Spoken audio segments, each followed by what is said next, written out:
नमस्ते साथीहरू, स्वागत छ यहाँहरूलाई मेरो अर्को नयाँ भिडियोमा। र आज हामी कुरा गर्नेछौँ इपी थम्सनको बारेमा र उनको हिस्ट्री फ्रम बिलोको कन्सेप्टको बारेमा। उनको जन्म भएको थियो 1924 में इङ्ल्यान्डको अक्सफोर्ड सहरमा र उनको मृत्यु भएको थियो 1993 में। उनको बारेमा हामी चर्चा गर्दै उनको कन्सेप्ट हिस्ट्री फ्रम बिलोको बारेमा आजको भिडियोमा हामी डिस्कस गर्नेछौँ। अगाडि बढौँ। अगाडि बढ्नुभन्दा अगाडि हामी उनको फ्यामिली ब्याकग्राउन्डको बारेमा केही कुरा जान्छौँ र उनको फ्यामिली ब्याकग्राउन्डको बारेमा बुझ्दाखेरि उनको फादर थिए एडवर्ड जोन थम्सन। उनको पनि पुरा नाम एडवर्ड पाल्मर थम्सन हुन आउँछ, जसलाई हामी सर्टकटमा इपी थम्सन भन्छौँ। र उनको फादर एउटा मेथोडिस्ट मिसनरी थिए र लिटरेरी स्कोलर थिए इन्डियाका। जब ब्रिटिस रुल थियो इन्डियामा, जसलाई हामी ब्रिटिस राज पनि भन्छौँ, त्यो बेलामा उनको फादर ब्रिटिस गभर्मेन्टको एउटा क्लेर्जी अफिसरको रूपमा काम गर्थे र उनको फादरले जति पनि एक्सपिरियन्सहरू इन्डियामा बटुलेका थिए, त्यही एक्सपिरियन्सको आधारमा, त्यही सम्बन्धको आधारमा इपी थम्सनका राइटिङ्सहरू प्रभावित हुन गए र उनी आफ्नो फादरको अनुभवलाई देखेर, आफ्नो फादरको साथीहरूको सम्बन्धबाट सिकेर उनले आफ्नो राइटिङ्सलाई प्रभावित र परिवर्तन गरेका थिए। र उनको आमाको नाम हो थियोडोसिया जेसप र उनको ब्रदर पनि थिए फ्र्याङ्क, जो चाहिँ एउटा ब्रिटिस इन्टेलिजेन्स थिए र जो 1944 में मारिएका थिए एउटा स्पेशल सेक्रेट अपरेसन्स अन्तर्गत। र उनका दुवै छोराहरू एडवर्ड जोन थम्सनका दुवै छोराहरू इपी थम्सन र फ्र्याङ्कहरू चाहिँ कस्मोपोलिटन्स थिए। उनीहरू यताउता घुम्न मन पराउँथे र दुवैले ग्रिसको टुर पनि गरेका थिए। यो भिडियोमा हामीहरू यो बारेमा डिस्कस गर्नेछौँ कि कसरी उनको पिता एडवर्ड जोन थम्सनको ब्याकग्राउन्डले गर्दा इपी थम्सनलाई प्रभाव परेको थियो, कसरी उनको फादरको जुन रोल थियो, जब थियो ब्रिटिस रुलमा, जुन जब उनले इन्डियामा गरेका थिए, त्यसले गर्दाखेरि उनको छोरा इपी थम्सन, जो एउटा literary critic, Scholz, new leftist र एउटा चाहिँ पिस क्याम्पेनर पनि थिए। यो सबैको बारेमा हामी फेरि डिस्कस गर्नेछौँ अगाडिको भिडियोमा। अब हामी उनको फादर्सको के रोल रहेको थियो त उनको हिस्ट्रियन अथवा न्यू हिस्ट्रियन हुनु पछाडि भन्ने बारेमा डिस्कस गर्नेछौँ। उनको फादरको बारेमा केही कुरा ल्याउँदाखेरि उनको फादरले मिलिट्री करेज पाएका थिए जब उनी चाहिँ वुन्डेड सोल्जर्सहरूलाई सहयोग गरेका थिए, उनीहरूको उपचार गरेको थिए। र यो कुरा हो जब ब्रिटिस फोर्सले इराकमाथि इन्भेड गरेको थियो। तर पछि उनको फादर एडवर्ड जोन चाहिँ डिसइल्युजन वा रिसाएका थिए ब्रिटिसहरूबाट, आफ्नै सरकारबाट, जब उनले यो पाए कि उनकै सरकारले जसरी इराकलाई बचाउँछु भनेर त्यहाँ इन्भेड गरेको थियो टर्कीबाट, त्यो चाहिँ एउटा डिसइल्युजन अथवा इल्युजन मात्र थियो, त्यो सत्यता थिएन। र उनले त्यही कुरा पछि थाहा पाएपछि उनले वार टाइम प्रोमिसेसहरूबाट अथवा आफ्नो भूमिकाबाट चाहिँ रिजाइन गरेका थिए। जब उनले यो कुरा थाहा पाए कि उनको सरकारले इराकलाई बचाउनको निम्ति चाहिँ इराकमाथि इन्भेड गरेको होइन वा आफ्नो मिलिट्रीहरू पठाएको होइन, ताकि उसले चाहिँ त्यहाँ एउटा कोलोनी स्थापना गरोस् भनेर चाहिँ इराकमाथि उसले चाहिँ आफ्नो आर्मीहरू पठाएको हो भनेर उनले त्यो कुरा बुझेपछि आफ्नो सरकारको त्यो मिलिट्री क्रस र आफ्नो पोजिसन चाहिँ उनले रिटर्न गरेका थिए।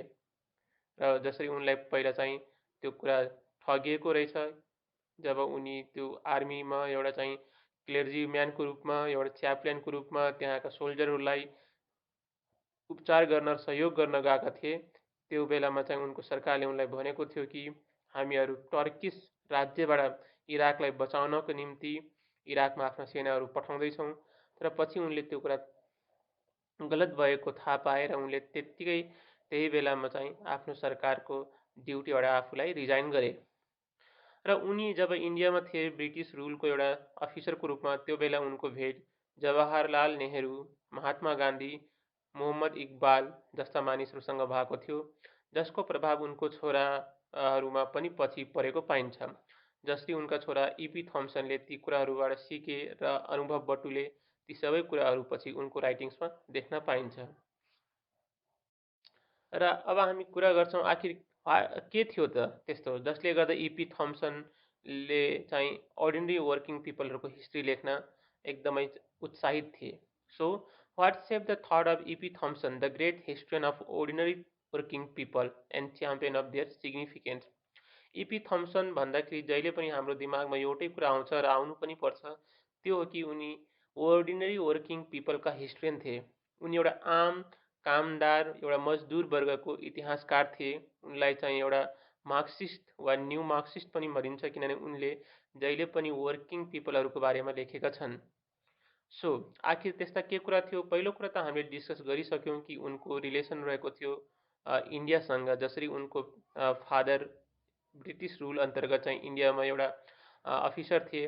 त्यसले गर्दा उनको फादर चाहिँ इन्डियाका धेरै राइटरहरूसँग, इन्डियाका पोलिटिसियन्सहरूसँग राम्रो सम्बन्ध भएकोले गर्दा उनको त्यो इन्डियाको बसाइले गर्दा, उनको त्यो इन्डियाको चाहिँ अनुभवले गर्दा ती ले चाहिँ तिनको त्यो अनुभवहरू पनि उनले आफ्नो छोराहरूसँग सेयर गरेको हुनाले इपी थम्सनका राइटिङहरूमा उनको बुवाको इन्डियाको सम्बन्धहरूको प्रभावहरू पाइन्छ।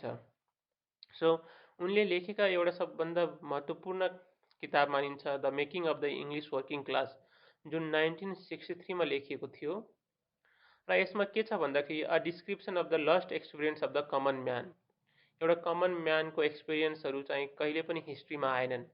इपी थम्सनले आरोप लगाउँछन् ती ग्रेट हिस्ट्रियनहरूलाई जसले चाहिँ हिस्ट्री त लेखे तर ग्रेट मिनहरूको हिस्ट्री मात्र लेखे, ठुला ठुला महान राजा महाराजाहरूका हिस्ट्रीहरू मात्र लेखिएका छन्, रुलरहरूका हिस्ट्रीहरू मात्र लेखिएका छन्, तर एउटा चाहिँ आम मान्छेको एउटा मजदुर वर्गको हिस्ट्रीहरू कहिले लेखिएको पाइएन। सो इपी थम्सन जसरी उनले चाहिँ संसार घुमे र विशेष गरी जब उनले इन्डिया घुमेर त्यहाँका मजदुर वर्गहरूलाई देखे र जसरी त्यो बेला चाहिँ उनले इन्डियामा भइराखेको आन्दोलनहरूलाई देखे, फार्मर्सहरूको आन्दोलनलाई देखे, त्यो बेला उनले त्यो कुराहरू आफ्नो राइटिङ्समा ल्याएर उनले त्यो कुरा भने कि एउटा कमन म्यानको हिस्ट्री चाहिँ कहिले लेखेन, एउटा कमन म्यानको एक्सपिरियन्स कहिले लेखेन, एउटा चाहिँ वर्किङ क्लासको लेबर, एउटा वर्किङ क्लासको मजदुरी चाहिँ कहिले हिस्ट्री अनुसारको लेखिएन। सो अगाडि भन्छन् serve with the tank regiment in North Africa. उनी पनि आर्मीमै थिए केही समयको लागि। उनी ट्याङ्क रेजिमेन्ट जुन साउथ अफ्रिकामा थियो, नर्थ अफ्रिकामा थियो, त्यसमा उनले सर्भ गरे। त्यसपछि active in the communist party, उनी कम्युनिस्टमा लागे र 1940s देखि लिएर 1950s सम्म उनी कम्युनिस्ट पार्टीमा एक्टिभ मेम्बरको रूपमा काम गरे।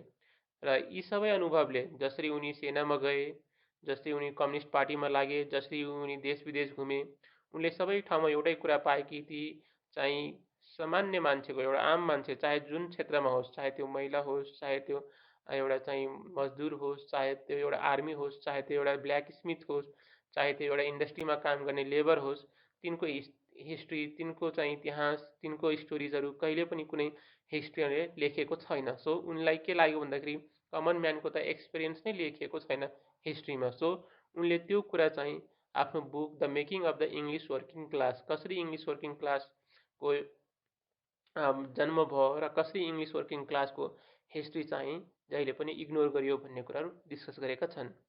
सो अगाडि बढ्छौँ हामी। History from below. अब हामी इपी थम्सनको कुरा गर्दाखेरि उनलाई हामी हिस्ट्री फ्रम बिलोको अप्रोचको रूपमा लिन्छौँ, जसरी उनले चाहिँ ती मार्जिन वर्गहरूको हिस्ट्री लेखेका छन्।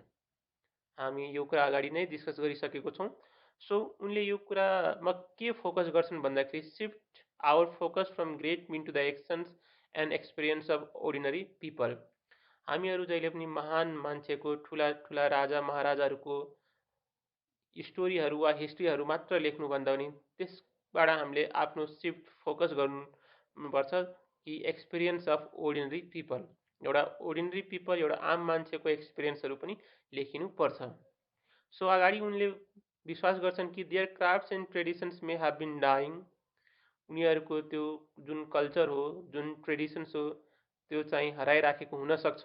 There hostility to the new industrialism may have been backward looking. जसरी उनीहरू न्यू इन्डस्ट्रियलिजम, जसरी इन्डस्ट्रिजहरू आइराखेका थिए, तिनीहरूप्रति ती लेबर वर्गमा, ती कमन पिपलमा जुन एउटा रिस थियो, त्यो ब्याकवार्ड लुकिङ भनेको त्यो एउटा पिछौडापनको सोच, एउटा गँवारपनको सोच हुनसक्छ।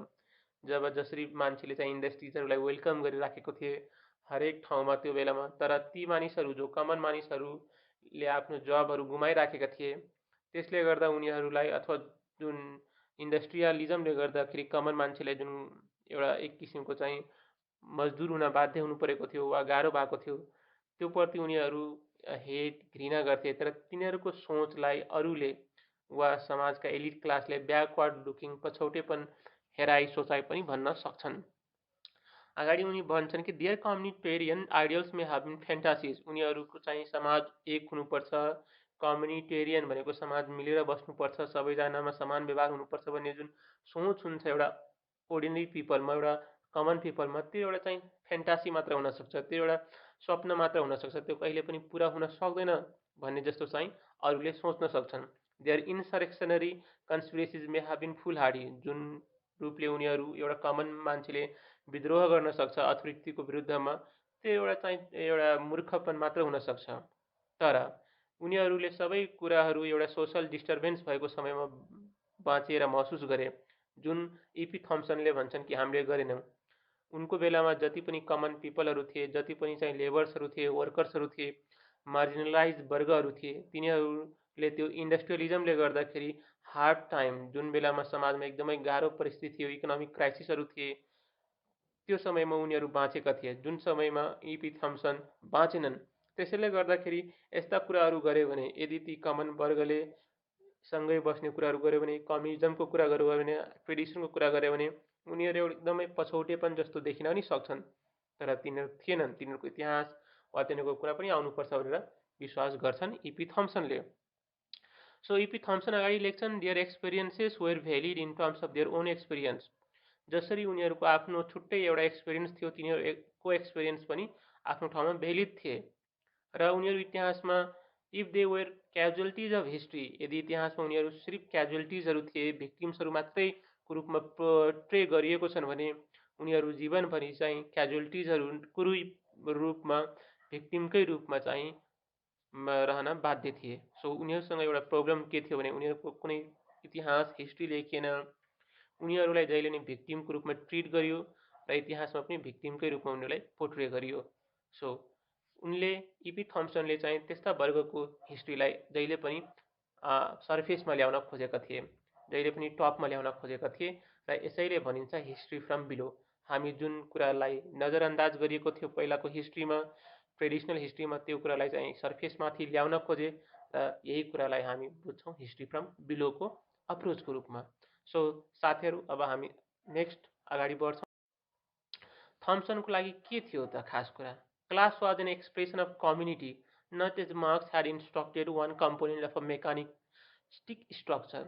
क्लास भनेको एउटा एक्सप्रेसन अफ कम्युनिटी हो, जहाँ सबै मानिसहरूको सोच, इच्छा मिलेर बसेको हुन्छ। मार्क्सिस्टले भनेको अनुसार समाजमा भएको एउटा टेक्निकल स्ट्रक्चर मात्रै होइन क्लास भनेको, हाई क्लास, लो क्लास, वर्किङ क्लास। क्लास भनेको त्यो स्ट्रक्चर हो, त्यो कम्युनिटी हो जहाँ एक किसिमको सोच हुन्छ। त्यो जुन पनि रूपमा हुनसक्छ, चाहे त्यो जेन्डरको रूपमा होस्, चाहे त्यो गेको रूपमा होस्, चाहे त्यो लेस्बियनको रूपमा होस्, चाहे त्यो कुनै कल्चरल स्पेसिफिक कम्युनिटीको रूपमा होस्। सो क्लास भन्ने बित्तिकै चाहिँ मार्क्सको अनुसार इकोनोमिक स्ट्रक्चरले मात्र बुझिनु हुँदैन। त्यसैले यहाँनिर इपी थम्सनलाई न्यू लेफ्टिस्ट पनि भनिन्छ। उनले इकोनोमीलाई मात्र क्लासको डिफाइन गर्ने मेन चाहिँ फन्डामेन्टल ब्याकग्राउन्ड हुनु हुँदैन भनेर विश्वास गर्छन्।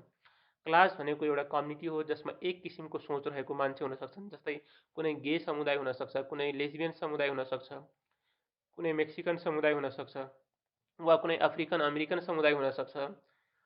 सो यी सबै कुराहरू जब एक किसिमका सोच भएका मानिसहरू एकजुट हुन्छन्, त्यो समूहलाई नै उनले क्लास भनेर डिफाइन गर्छन्। अगाडि उनले विश्वास गर्छन् कि class happens when some men as a result of common experiences feel and articulate the identity of their interests as between themselves. जुन कुरा मैले अगाडि नै डिस्कस गरिसकेँ, क्लास तब उत्पन्न हुन्छ वा क्लास तब भनिन्छ जब केही ग्रुप मानिसहरूको साझा एक्सपिरियन्सहरू सेयर हुन थाल्छन्, न कि क्लास त्यो हो जहाँ इकोनोमिक इन्ट्रेस्टहरू मात्रै साझा हुन्छन्। सो हामी अगाडि बढ्छौँ। र उनले अगाडि भन्छन् कि the idea of history from below is that great man history Rangli credited singular heroic actors with history making power. Of course हामीले ट्रेडिसनल हिस्ट्रीको बारेमा कुरा गऱ्यो भने ग्रेट हिस्ट्रियनहरूले जहिले पनि ती ग्रेट सिङ्गुलर हिरोइक एक्टर्सहरूलाई नै उनीहरूको हिस्ट्रीमा सो गरे। यदि हामी ट्रेडिसनल हिस्ट्री पढ्यौँ भने उनीहरूको हिस्ट्रीमा एउटा सिङ्गल क्यारेक्टर हुन्छ, कुनै राजा महाराजा वा रुलर हुन्छ, त्यसको मात्रै हिस्ट्री लेखिएको हुन्छ, गुणगान लेखिएको हुन्छ, जसले पुरै हिस्ट्रीलाई नै परिवर्तन गरेको हुन्छ आफ्नो अनुकूल। तर हिस्ट्री फ्रम बिलो चाहिँ कहिले लेखिएन। सो त्यो हिस्ट्री चाहिँ गलत थियो, जसमा चाहिँ एउटा सिङ्गल मान्छेको गुणगान गाइएको थियो, जसमा एउटा सिङ्गुलर मान्छेलाई नै हिरोको रूपमा प्रेजेन्ट गरिएको थियो।